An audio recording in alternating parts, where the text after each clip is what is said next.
Hello everyone, welcome again. आज हम अपने इस टॉपिक को कवर करेंगे, that is biotechnology and its application.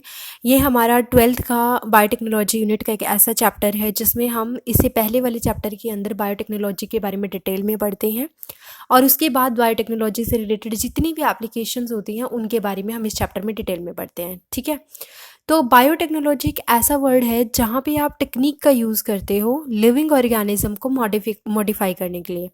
मतलब अगर अगर आप किसी लिविंग ऑर्गेनिज्म के डीएनए में मॉडिफिकेशन कर देते हो, अपना डिज़ायर्ड जीन उसके अंदर ऐड कर देते हो और उसके बाद आप उससे प्रोडक्ट ऑब्टेन करते हो अपनी सर्विस के लिए, तो आप ये सारी चीज़ें बायोटेक्नोलॉजी के अंदर कंसिडर करते हो। ठीक है, तो बायोटेक्नोलॉजी में जब चीज़ें कंसिडर की जाती हैं तो वो सारी स्टेप वाइज चीज़ें होती हैं जो कि मैं आपको प्रीवियस इससे पहले का जो चैप्टर है उसके बारे में जब पढ़ाऊँगी तब बता दूँगी।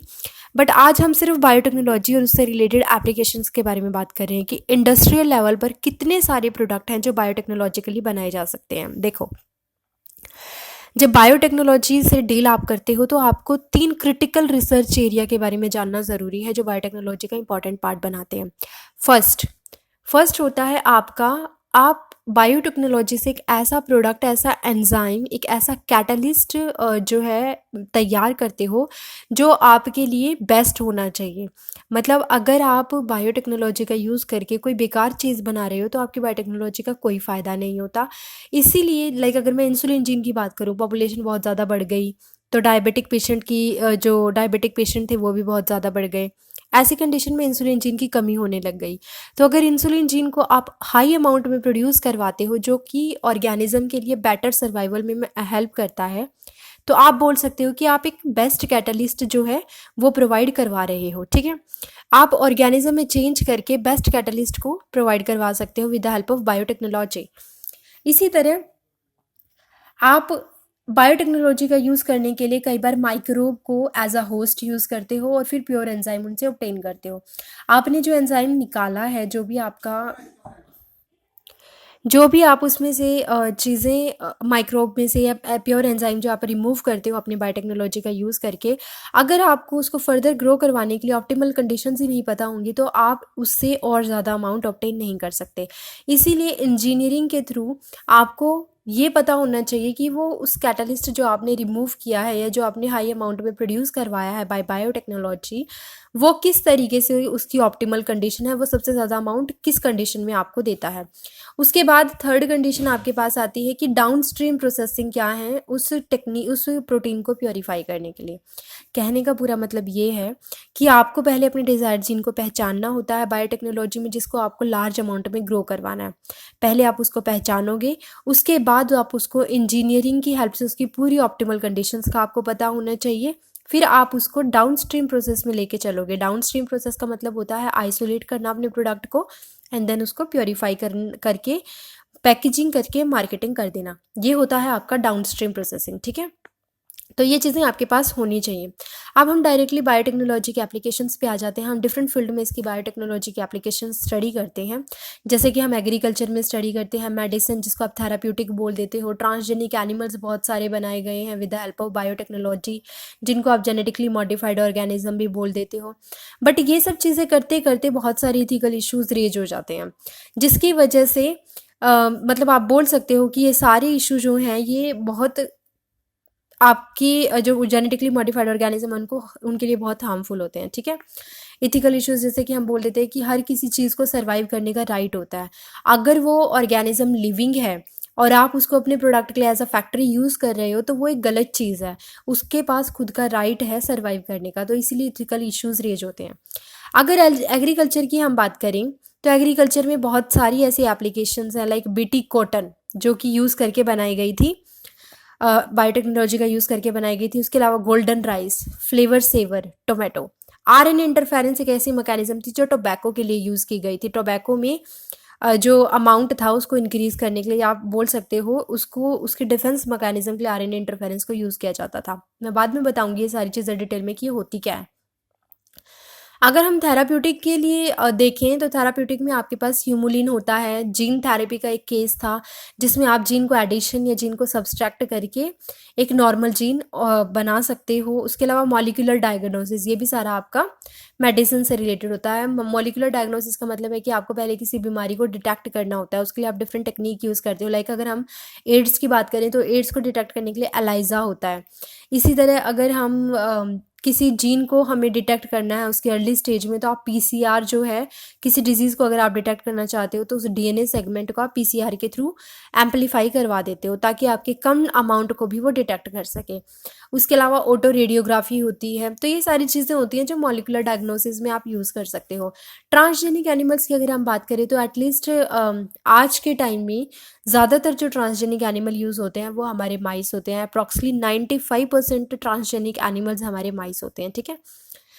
उसके अलावा भी बहुत सारी जो एनिमल्स हैं उनमें मॉडिफिकेशन किया जाता है। लाइक मंकी में मॉडिफिकेशन होता है और आपका एक काऊ भी बनाई गई है जिसका नाम है रोज़ी, जो हमें मिल्क प्रोटीन ज़्यादा देती है। उसी तरह से आप बोल सकते हो एक शीप बनाई गई है जो हमें एम्फाइसीमा से प्रोटेक्ट करती है।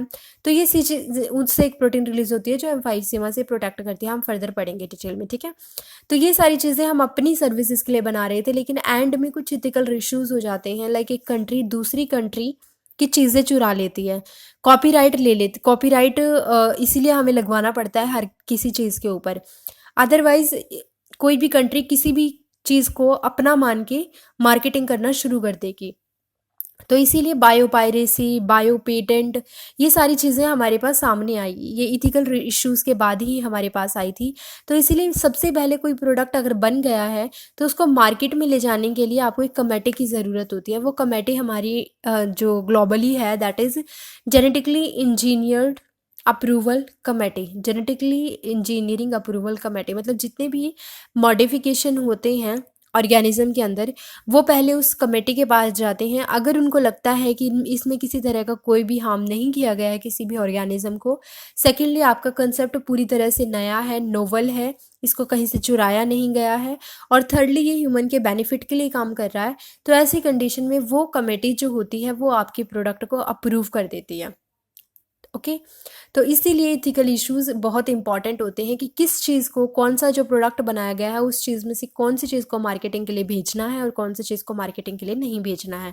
कोई डिबेट हो गया है अगर दो कंट्रीज़ के बीच में, एक कंट्री बोल रही है कि ये मेरा प्रोडक्ट है, सेकंड कंट्री बोल रही है कि ये मेरा प्रोडक्ट है, तो ऐसी कंडीशन में आप दोनों कंट्रीज़ के बीच में कॉपीराइट मांग सकते हो कि अपना कॉपीराइट दिखाइए कि इस प्रोडक्ट के ऊपर किसने सबसे पहले इन्वेंशन की है। तो ये चीज़ आपको एक तरीके से इथिकल इश्यूज जो होते हैं ये आपको बचाते हैं किसी भी तरह की कोई भी इलीगल चीज़ करने से, ठीक है। अब एग्रीकल्चर में अगर हम एप्लीकेशन देखते हैं तो सबसे पहले हमें पता होना चाहिए कि हमने ऑर्गेनिज्म को हमने प्लांट्स को मॉडिफाई किया ही क्यों। एक्चुअली पॉपुलेशन बहुत ज़्यादा बढ़ रही थी।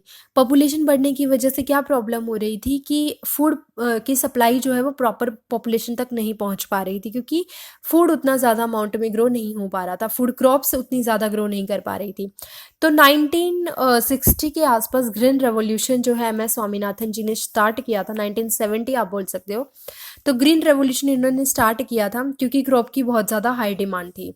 तो ऐसी कंडीशन में क्रॉप का यील्ड जो है वो 3 टाइम्स एक्चुअली ट्रिपल हो गया था, जो पहले था उससे 3 टाइम बढ़ गया था। ऐसा उन्होंने किस तरीके से किया था, उन्होंने हाई यील्डिंग सीड यूज़ किए थे। उसके अलावा उन्होंने जो मैनेजमेंट स्किल्स होती हैं, जो फार्मर की मैनेजमेंट स्किल्स होती हैं, उनको इन्हेंस किया था। आप बोल सकते हो कि उन्होंने बेटर इरिगेशन प्रैक्टिसेस यूज़ की थी। फर्टिलाइज़र, एग्रोकेमिकल्स का उन्होंने सबसे ज़्यादा यूज़ किया था। एग्रोकेमिकल्स का अगर आप यूज़ करोगे तो पेस्टिसाइड हो गए, इसमें इंसेक्टिसाइड हो गए, इनका यूज़ करने की वजह से सॉइल हाईली फर्टाइल हो गई थी और ऐसी कंडीशन में आपको बहुत ज़्यादा क्रॉप मिल रही थी, ठीक है। लेकिन इसमें कुछ ड्रॉबैक्स थी। ड्रॉबैक क्या थी कि एक तो सॉइल इनफर्टाइल हो जाती है अगर आप लंबे टाइम के लिए किसी भी चीज़ को यूज़ करते हो। आप एक लंबे टाइम तक अगर पेस्टिसाइड, इंसेक्टिसाइड ये सब यूज़ करते रहोगे तो आपकी सॉइल क्या हो जाएगी, इनफर्टाइल हो जाएगी। एग्रोकेमिकल बहुत ज़्यादा एक्सपेंसिव होते हैं, एग्रोकेमिकल हमारे लिए हार्मफुल होते हैं। थर्डली, बायोमैग्नीफिकेशन, इसके अंदर एक प्रॉपर्टी आ जाती है, सॉइल में बायोमैग्नीफिकेशन हो जाता है। बायोमैग्नीफिकेशन का क्या मतलब होता है, छोटे लेवल पर अगर टॉक्सिक अमाउंट कम है तो वो एक हायर लेवल तक जाते जाते टॉक्सिक अमाउंट एक्यूमुलेट होने लग जाता है और बहुत ज़्यादा हो जाता है। लाइक अगर हम एक पोंड की बात करते हैं तो पोंड के अंदर बहुत सारे ऑर्गेनिज्म होते हैं, लेकिन उसमें ऑटोट्रॉफिक आपके प्लैंकटन होते हैं। प्लैंकटन को आपका जू प्लैंकटन खाता है।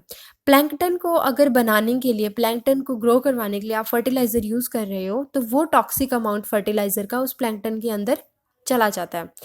ऐसी कंडीशन में जब उसको कोई जू प्लैंकटन उसके ऊपर फीड करता है तो वो टॉक्सिक अमाउंट जू प्लैंकटन की बॉडी में चला जाता है। फिर जब उस जू प्लैंकटन को कोई छोटी फिश खाती है तो वो उस फिश की बॉडी में चला जाता है। स्मॉल फिश को फिर अगर कोई बड़ी फिश खाती है तो वो उसकी बॉडी में चला जाता है। तो ऐसी कंडीशन में आप देख रहे हो कि हर ट्रॉफिक लेवल पर, फूड चेन के अंदर हर ट्रॉफिक लेवल पर टॉक्सिक अमाउंट इंक्रीज होता जा रहा है। तो इसीलिए फर्टाइल जो थी बायोमैग्निफिकेशन की जो प्रॉपर्टी होती है वो आ जाती है अगर आप एक लंबे टाइम के लिए फर्टिलाइजर्स यूज़ करते हो। तो इसीलिए पूरी की पूरी इकोलॉजी डिस्टर्ब हो रही थी जब आप इसको लंबे टाइम के लिए चला रहे थे। इसीलिए प्लांट के लिए दूसरा तरीका अपनाया गया, दैट इज़ जेनेटिकली मॉडिफिकेशन।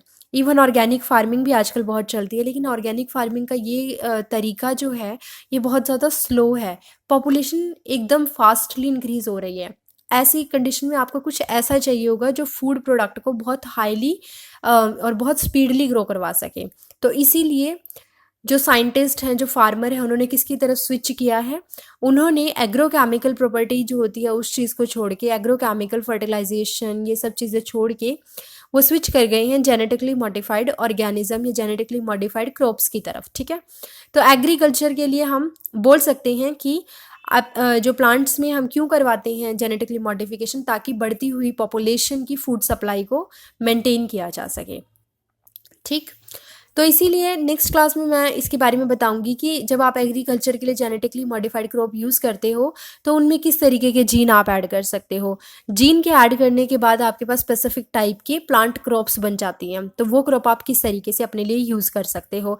एक प्लांट के पास आइडियल कैरेक्टर क्या होना चाहिए उसके जेनेटिकली मॉडिफिकेशन के लिए, तो ये सारी चीज़ें आपको पता होनी चाहिए। ठीक है, नेक्स्ट वीडियो में इसके बारे में हम डिटेल में बात करेंगे। Thank you friends.